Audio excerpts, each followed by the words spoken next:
Good evening, hello and welcome to the news today. Your destination for the news, the newsmakers, the talking points, the 9 big headlines on the news today at 9 this Wednesday night. The big headlines. More statues are targeted across the country. Periyar statue defaced in Tamil Nadu. Sangh Parivar icon Shama Prasad Mukherjee statue targeted in Kolkata. Vandals target Dalit icon B.R. Ambedkar statue in Meerut a day after Lenin statue is razed to the ground in Tripura. An embarrassed BJP in Tamil Nadu is forced to issue an apology for the defacement of Periyar statue. BJP National Secretary H. Raja apologizes. Prime Minister Modi steps in, says he's upset with the attack on statues. According to government sources, the Home Ministry asked states to crack down on the vandals. We'll be joined by historian Ramchandra Guha on the politics of statues ahead on the show.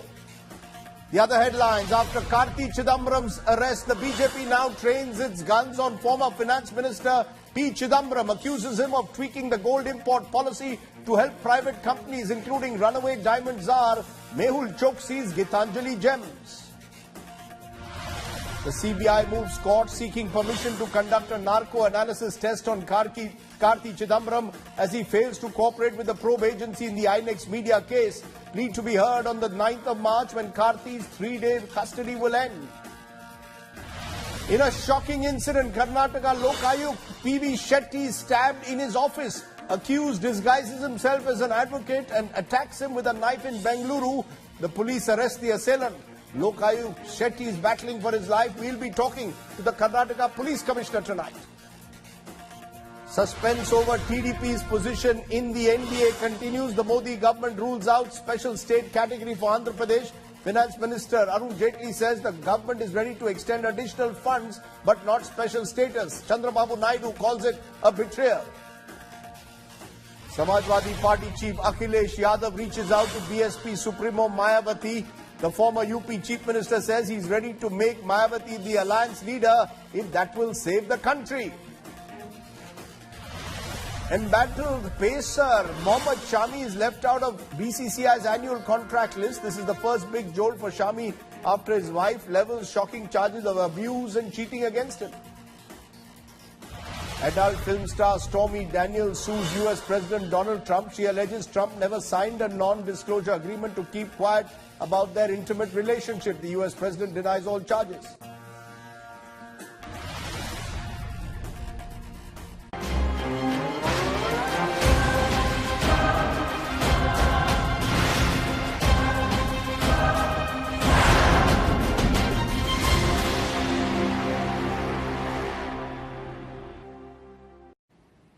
But our top story tonight, the statue fire continues to spread across the country. A day after communist icon Vladimir Lenin's statue was bulldozed in Tripura, social activist Periyar statue was defaced in Tamil Nadu's Vellore. Sangh Parivar icon Shama Prasad Mukherjee's statue in Kolkata was the next target. In Uttar Pradesh, vandals targeted B.R. Ambedkar statue. The local administration was forced to step in and replace the statue in Meerut. Why exactly has the statue war gone so ugly and spilt across the country, with the Prime Minister reportedly now stepping in and warning the government to ensure the protection of statues? Our reporters tell you the story from Ground Zero. Divisive statue politics grips India, from Tripura to Tamil Nadu to West Bengal and now to Uttar Pradesh. The figures of famous icons are being raised or defaced. Hours after a second Lenin statue was brought down in Tripura, a Periyar statue at the Municipal Corporation office in Vellore was defaced allegedly by a BJP worker.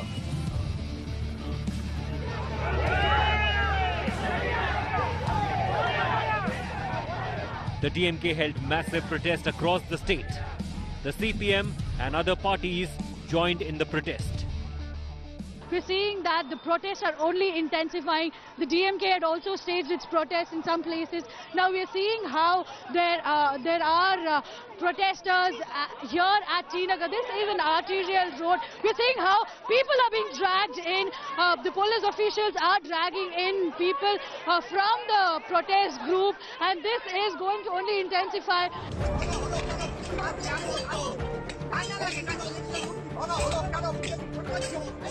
Sangh Parivar icon Shyama Prasad Mukherjee's statue was targeted in Kolkata. The face was blackened and a part of the statue was damaged.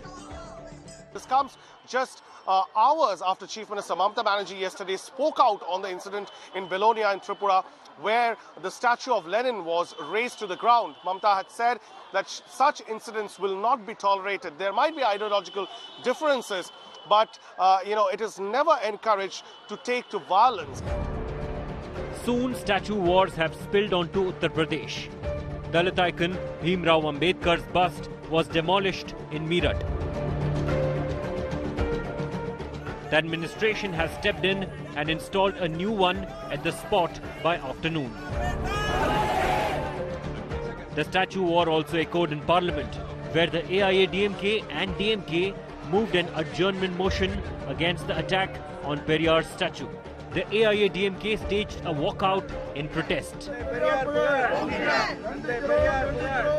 AIADMK MPs are protesting at the Vijay Chowk on the issue of Periyar. They walked all the way out from the Parliament and now they are protesting here. I've been joined by Mr. Thanvi Durai. Periyar statue was attacked and some damage they made it by the certain BJP people. For that we are condemning and demanding action against those people, anti-social elements, to take action against. That is our demand. It all started on Monday when Lenin's statue in a public square in Tripura's Belonia was pulled down with the help of a bulldozer amid chants of Bharat Mata Ki Jai. The centre has now stepped in again and it has urged the states to crack down on hooliganism. With Akshay Nath in Chennai, Indrajit Kundu in Kolkata and Manogya Loiwal, Bureau Report, India Today.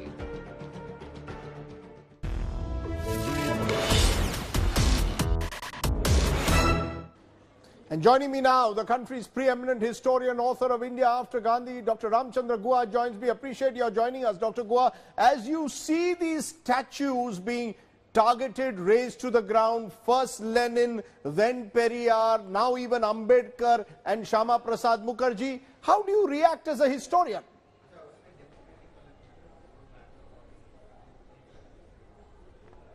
Well, I would rather react first of all as a citizen and see it as a shameful abdication of law and order. I think all the governments, whichever state governments are in charge, whether they're in transition or not does not matter, should have ensured that this does not happen. I think some people in positions of authority and power, including state governors as in Tripura, have implicitly endorsed this. So have some political leaders, both in Tripura and in Tamil Nadu, and that is unconscionable. First of all, it's the breakdown of the law and order machinery, aided and abetted by mischievous and malicious political elements. When you say we that... can debate the statues, whether Lenin should be there, whether Periyar should be there. Yes, yeah. That's precisely it. Let's look at that. First of all, should there have been a statue of Lenin is being asked by some.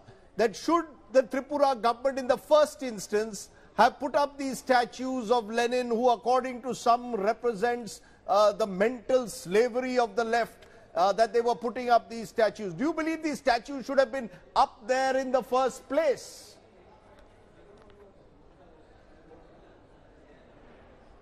You see, I am not a member of the Communist Party of India, Marxist. I am not a citizen of Tripura.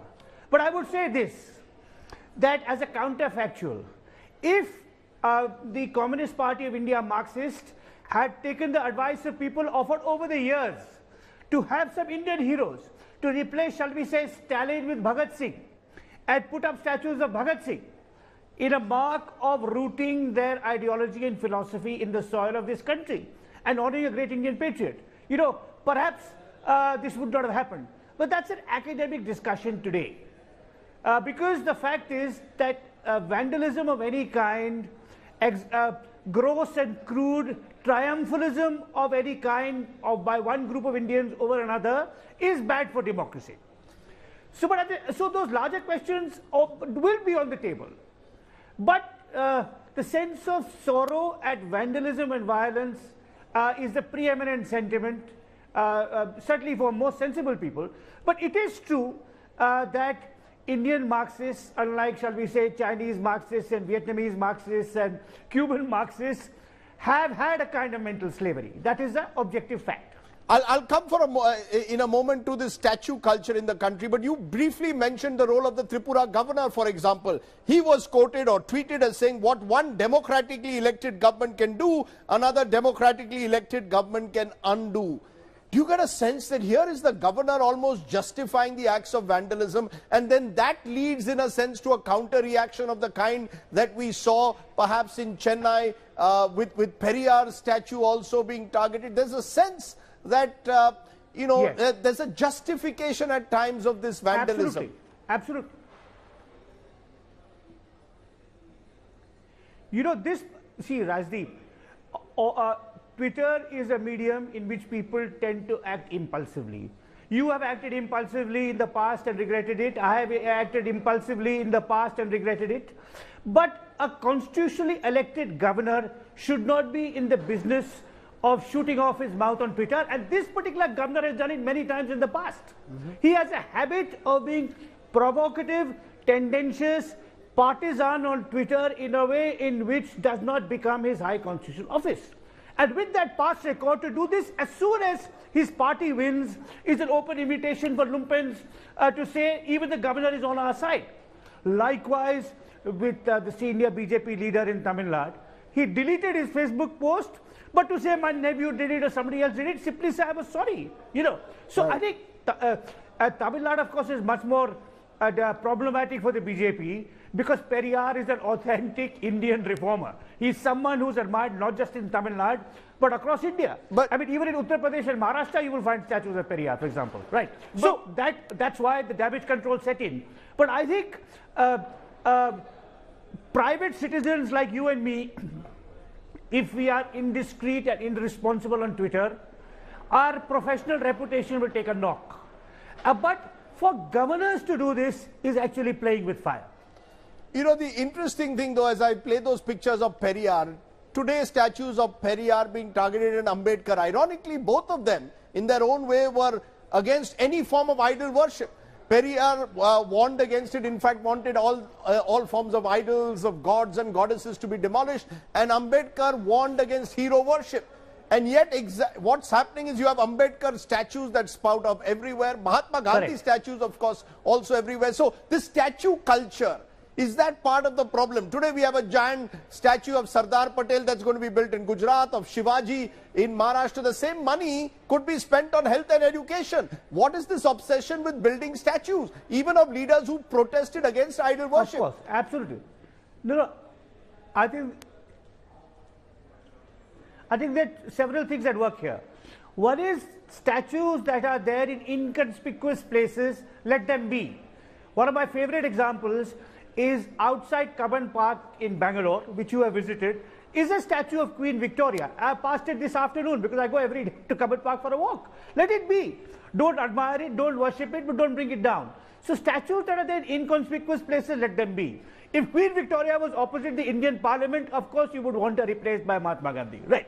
So the first lesson would be something that is in a Lenin statue in a remote Tripura village, chhod do yaar, just ignore it.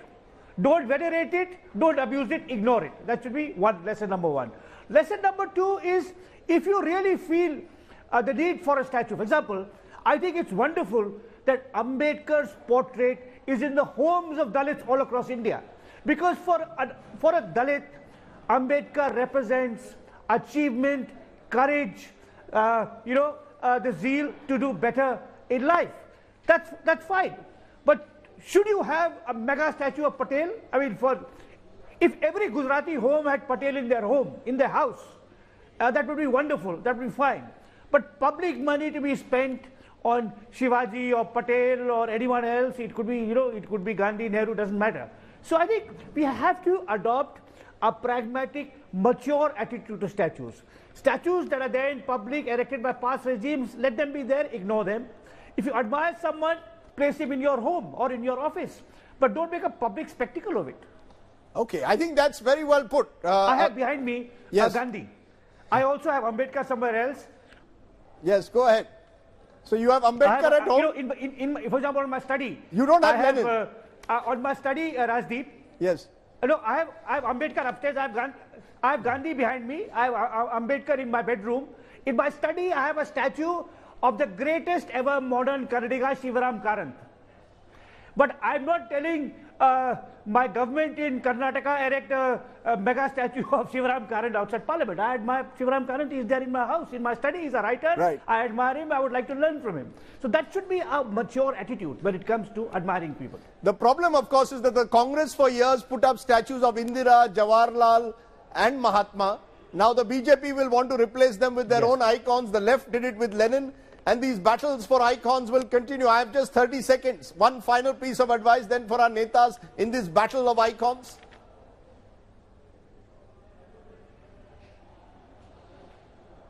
Well, I think it's absolutely true that the Nehru-Gandhi family, not the Congress, started it. Because the Nehru-Gandhi family excluded great congressmen like Patel, Shastri, Kamaraj, Kamala Devi Chattopadhyay and many others. So they started it and opened the way for misuse by the left and the right. But let's call a moratorium. Let's admire the people we truly venerate in our hearts and in our homes and our office. Let's not make a public spectacle of it. Okay. Ramchandra Guha, it's always a pleasure talking to you. Thank you very much for joining me this evening on statue politics in the country. Thank you.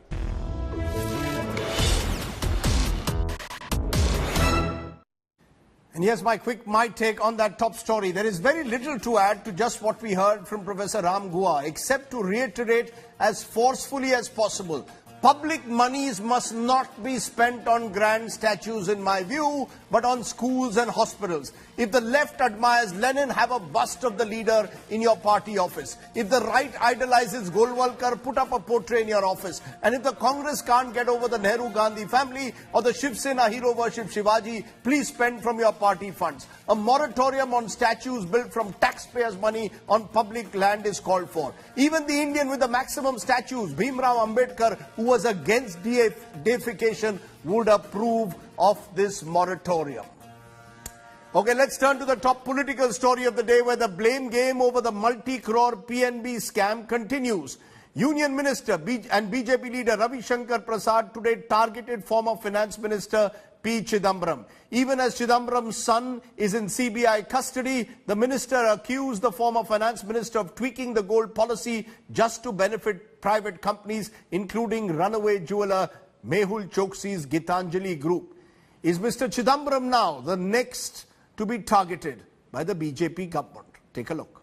श्रीमान चिदम्बरम आपसे अधिक तेज है और हम लोगों से भी तेज है। उन्होंने 16 मई 2014 को साइन नहीं किया, 15 मई 2014 को साइन किया और बड़ा पाप किया, रिजल्ट निकलने के एक दिन पहले। After the arrest of Karti Chidambaram, the Modi government is gunning for former finance minister and his father P. Chidambaram. BJP leader and Union Telecom Minister Ravi Shankar Prasad on Wednesday stepped up his attack on Chidambaram over gold import policy cleared by him.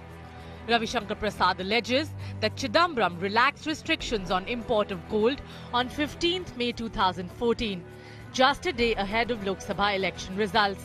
He claims the decision benefited private companies, including the Gitanjali Group, which is owned by scamster Mehul Choksi. 15 मई 2014 को भारत के तत्कालीन वित्त मंत्री चिदम्बरम साहब ने नई नीति को अप्रूव कर दिया, जिसमें जो आपके स्टार ट्रेड ऑपरेटर्स थे, ट्रेडिंग हाउस कहिए, उसमें उन्होंने प्रीमियर ट्रेडिंग हाउस को भी जोड़ दिया। अब ये स्टार ट्रेडिंग हाउस और प्रीमियर ट्रेडिंग हाउस में कौन कौन लोग थे, ये भी बहुत चर्चा का विषय रहेगा। गीतांजलि भी था उसमें।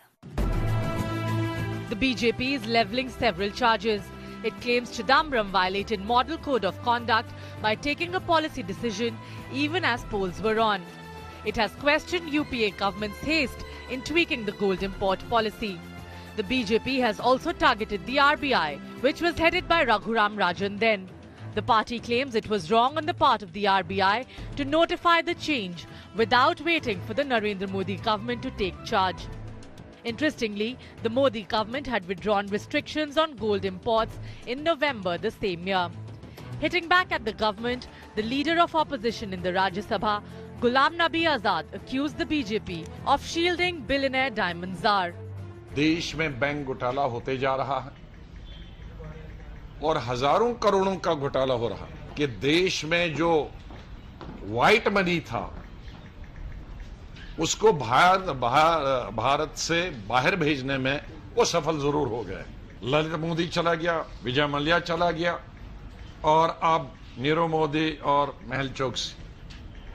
अब ये पहले शुरू में हुआ था कुछ करोड़ों से, अब 21-22 हजार करोड़ तक पहुंच गए।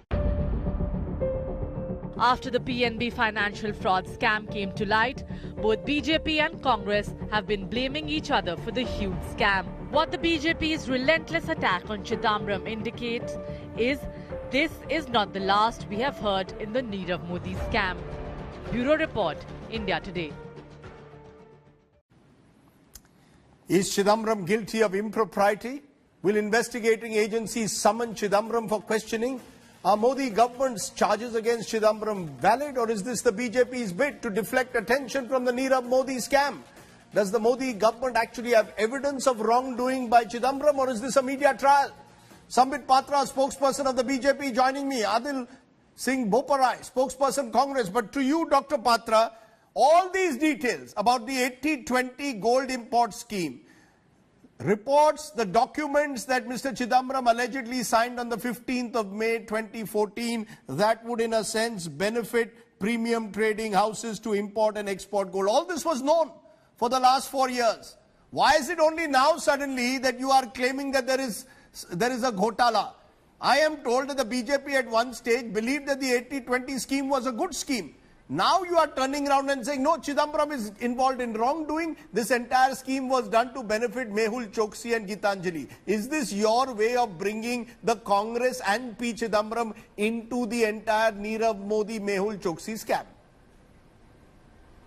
Rajdeep, very respectfully, I would like to begin by a small objection that I have. Since you had said in your report that the Bharatiya Janata Party is the Bharatiya Janata Party targeting Mr. Chidambaram, I would firmly say if someone is targeting Mr. P. Chidambaram, it is Mr. P. Chidambaram's own deeds which are falling back on him, and that would see him fall. He is falling. Let me tell you outrightly over here, someone had rightly said that as far as Mr. P. Chidambaram is concerned, he is the friend, father and philosopher of black money in India, and he is not just the father of Karti Chidambaram, he is father of corruption as well in UPA dispensation. No, when you say father of corruption, you must provide proof. My point is provide I'll do that. And why is it that Ravi Shankar Prasad, the law minister, no less, is holding press conferences? Why doesn't the CBI and ED interrogate Mr. Chidambaram? You've arrested his son, interrogate P. Chidambaram, debated in parliament, you're carrying out a parallel media trial. I'll answer that. Rajdeep, no one should be impatient whether Mr. P. Chidambaram would be interrogated or not. I think very soon the impatience would bear fruit, and you would see that law will take its own course, and the buck, I believe personally, that finally it stops at the doorstep of none other than the former finance minister of the country, Mr. P. Chidambaram. Now coming to the question that you asked in specific, as far as the 80-20 scheme is concerned, remember it was the DRI, the Director Revenue Intelligence, Directorate Revenue Intelligence, which was objecting to it even before Mr. P. Chidambaram brought it in August 2013. And thereafter, when the relaxations were made, in the ultimate day, I would say the penultimate day of the elections, why was Mr. P. Chidambaram doing it? It was a lame duck government. You had the model code of conduct. You were not supposed to pass any important file. What you did was, one of the most important economically implicating file was passed on 15th of May 2016. And of course, the question would be asked of the RBI. Immediately after that, on 21st, the RBI also clears it. And remember, 9 desks had to be cleared for this single thing, and it all happened within hours. Just imagine the hurry of it. And I need to correct you, the BJP never wanted to continue or was never in support of the 80-20 scheme, and that's the reason as to why 3 months of having taken into governance, it was scrapped. Let me, Adil Singh Boparai, there is the question mark of why on the 15th of May, and let me tell you, some of us have seen the document which has been pushed through. So this is not a fictitious document. The document clearly shows on 15th of May, Mr. Chidambaram relaxed the scheme that benefited certain trading houses. They include Mehul Choksi's firm. Therefore, there will be the suspicion that why hurry through this scheme one day before the Lok Sabha results are out. To that extent, Mr. Chidambaram will have to answer that question. It may not be evidence of corruption yet, because you will have to prove that money was exchanged, but it is certainly proof of was Mr. Chidambaram a man in a hurry to benefit particular trading houses?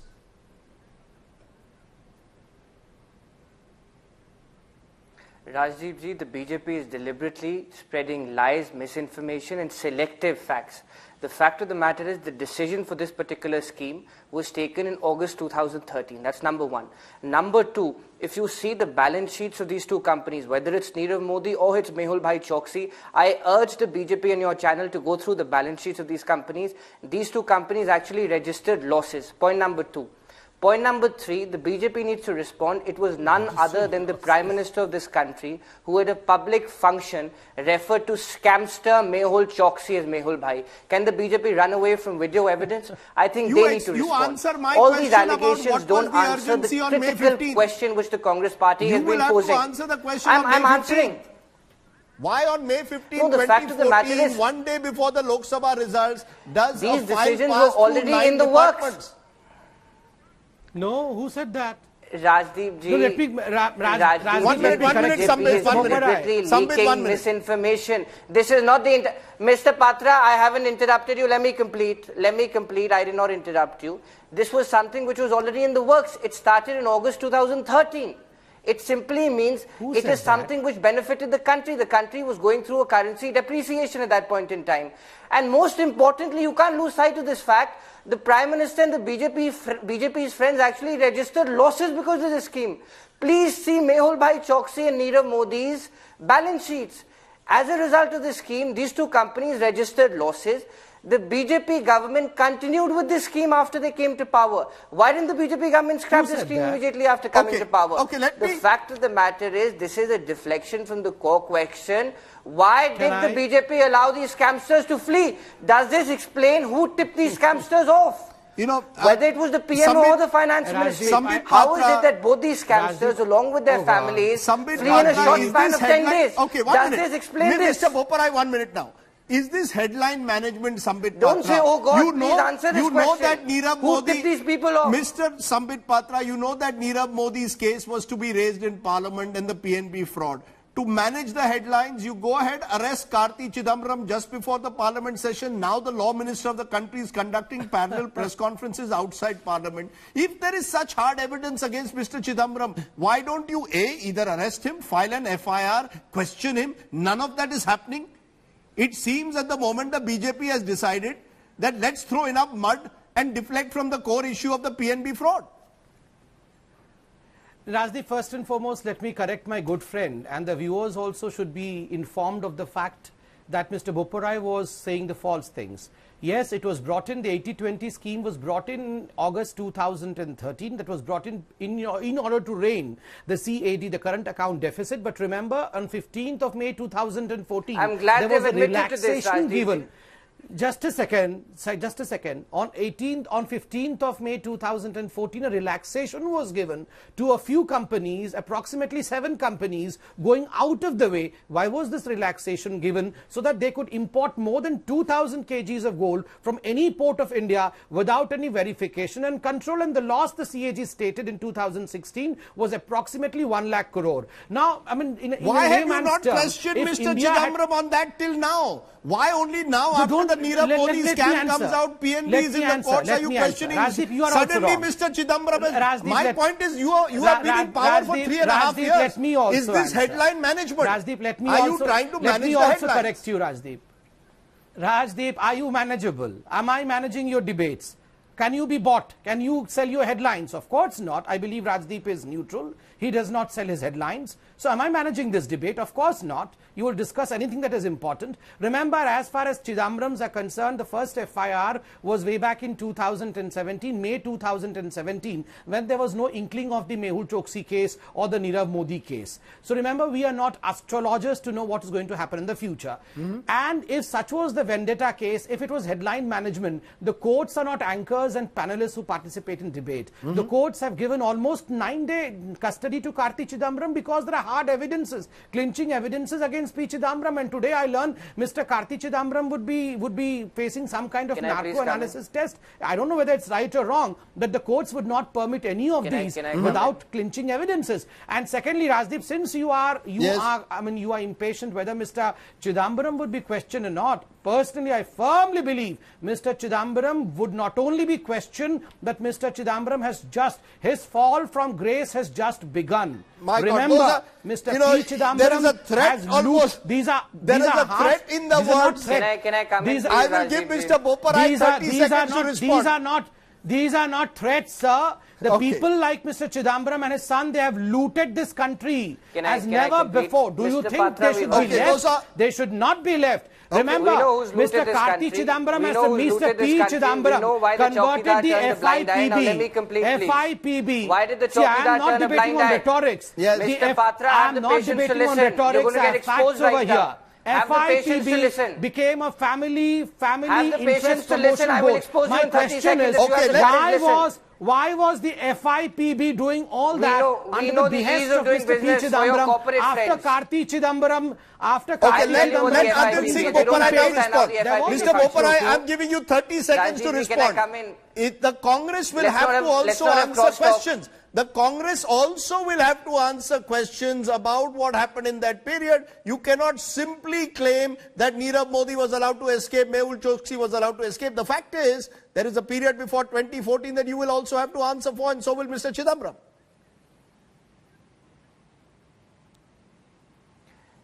Rajdeep ji, the Congress party does not believe in beating about the bush. Now, I need to make two very significant points. Your colleague from the media fraternity, Mr. Veer Sanghvi, sent a complaint in 2007-2008 to the then Minister for Information and Broadcasting. That particular minister forwarded the complaint against INX Media to Mr. Chidambaram in the Finance Ministry.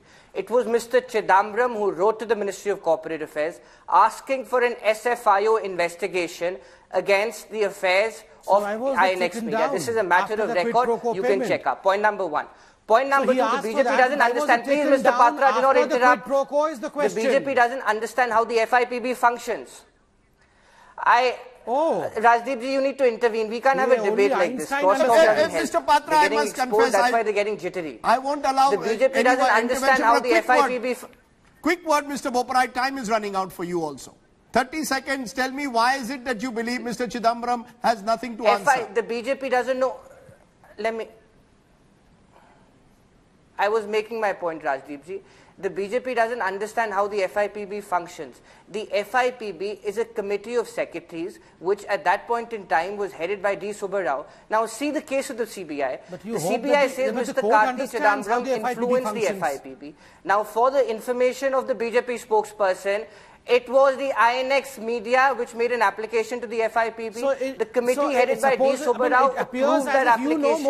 Then the file goes to the Finance Ministry from the Undersecretary to the Finance Minister.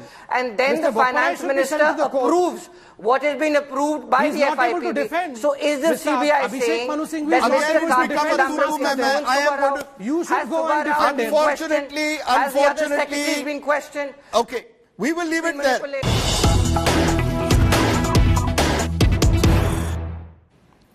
Welcome back. The big breaking news at the moment, the suspense over the TDP-BJP alliance is continuing, but now it appears that sources telling India Today that it is almost certain that the TDP will leave the NDA government. The ministers will resign this weekend. This after Arun Jaitley, the finance minister, has ruled out special status to Andhra Pradesh, which would give it greater financial aid. Let's go straight across to our correspondent. Joining me at this moment is Rahul Srivastava. Rahul, Am I to understand that it is now certain that Chandrababu Naidu will withdraw his ministers from the NDA government on the weekend, or is there still scope for a compromise? Rasi, what we can say that the alliance between BJP and TDP is surviving on the razor's edge. Currently, what we can say is that the TDP chief is holding a teleconferencing with all his MPs and leaders in Vijayawada, and a decision is likely to be announced. What has happened over the last 24 hours, that both the players were actually indulging in certain kind of saber rattling. The TDP MPs were protesting, the BJP was saying not possible. But today, when Arun Jaitley very clearly said that emotions and politics cannot decide the economics laid down by the constitution, the finance minister made it clear that as per the provisions, more than enough has been done for Andhra Pradesh and more is not possible. There is very little option for Mr. Chandrababu Naidu left. Will he withdraw his minister first and then move out of the NDA, or will it be done in one go?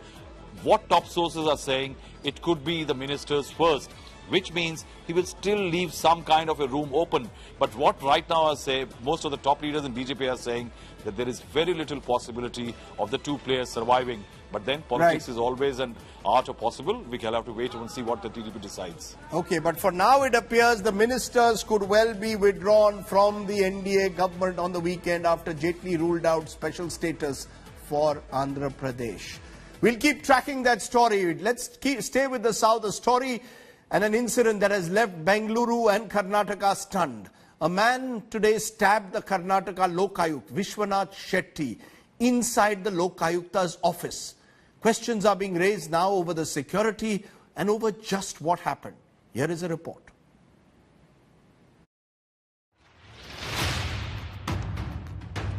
Karnataka's senior-most anti-corruption officer, Lokayukt P. Vishwanath Shetty, is stabbed in his office.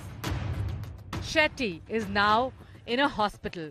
What has shocked Bengaluru is the ease with which suspect Tejas Sharma entered the Lokayukta's office with a knife, clearing layers of security and metal detectors. Eyewitnesses say Tejas Sharma entered Shetty's chamber, disguising himself as an advocate, and stabbed him 3 times. Lokayukta staff who was present at the scene immediately rushed to his rescue. They locked the accused inside a room and took Shetty to the hospital. Stabbed here 3 times and blood was flowing very highly that time, and we gave water and stabbed. Very unconscious he was. The police have arrested accused Tejas Sharma. The preliminary investigation says, as per his version, is the 4th time he has met the Honorable Lokayukta. Then he is frustrated that, though even giving complaints to the Lokayukta, he is not getting tenders. That is the basic cause we are verifying. While the incident gave the BJP new ammunition, the ruling Congress has promised proper investigation. Congress and Chidambaram are wholly responsible. They have to give an explanation to the entire country, people of Karnataka, and people of Karnataka will not take this lightly anymore. I must point out that there was actually a metal detector at the door, and there was also CCTV cameras and several security personnel. Despite this, how he has slipped in is to be investigated, and it's a very sad event for us. The bid on Lokayukta's life comes even as the state prepares for assembly elections. The BJP is bound to make Bengaluru's failing law and order an election issue. With Nolan Pinto in Bengaluru, Bureau Report, India Today.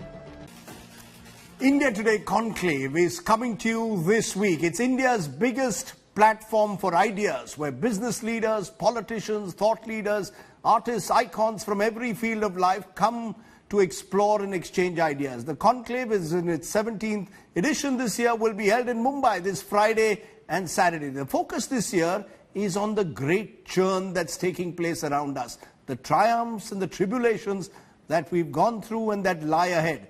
Take a look at what lies ahead in the India Today Conclave.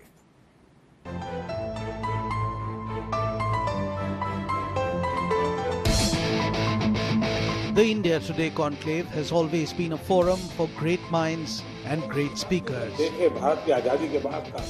For more than a decade and a half, the conclave has served as the forum where provocative ideas are debated, where contemporary history is dissected, analyzed and assimilated. Conclave is a celebration of ideas and a movable feast for your mind. Partake of it with joy.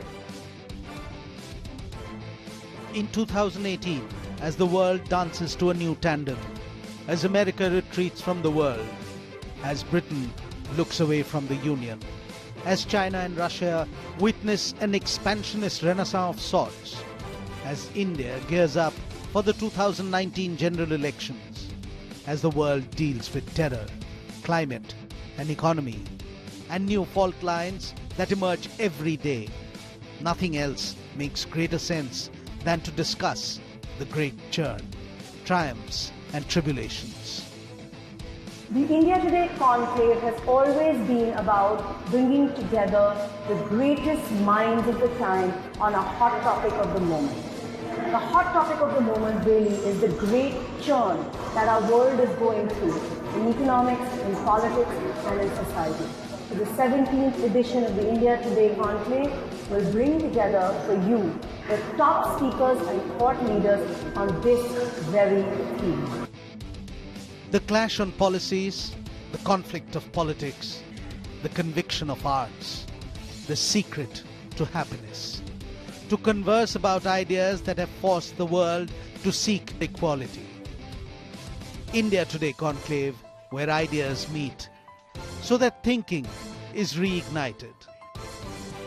I'm not supposed to have favorites among India Today conclave editions, but the 17th edition of the India Today conclave is my very favorite. Following the global trend of women standing up and speaking up, the India Today conclave is also showcasing some of the world's finest thought leaders who are women. In politics, we have Secretary Hillary Clinton and Mrs. Sonia Gandhi. From the world of Bollywood, we have Kareena and Karishma Kapoor. From the world of sports, we have PV Sindhu. And representing education, we have Nita Ambani. To make sense of this churning world, the nation, state, society or community, India Today Conclave 2018 charts a new course amid stranger tides and lets you navigate the all-new map of the world. Uncover, engage, experience, immerse. India Today Conclave 2018, March 9th and 10th, Mumbai. We look forward to that. Lots to look forward to over Friday and Saturday. Plenty of food for thought. Let me leave you with our image tonight. That's right, Hillary Clinton will be at the conclave, but the former First Lady of the United States, another former First Lady, Michelle Obama, is also making the news. She shakes legs with a 2-year-old Parker Curry, who had become an internet sensation after a picture of her staring at Obama's portrait in the National Portrait Gallery in Washington, D.C. went viral. Now, when will we have our politicians doing a little bit of that? Thanks for watching. Good night. Goodbye.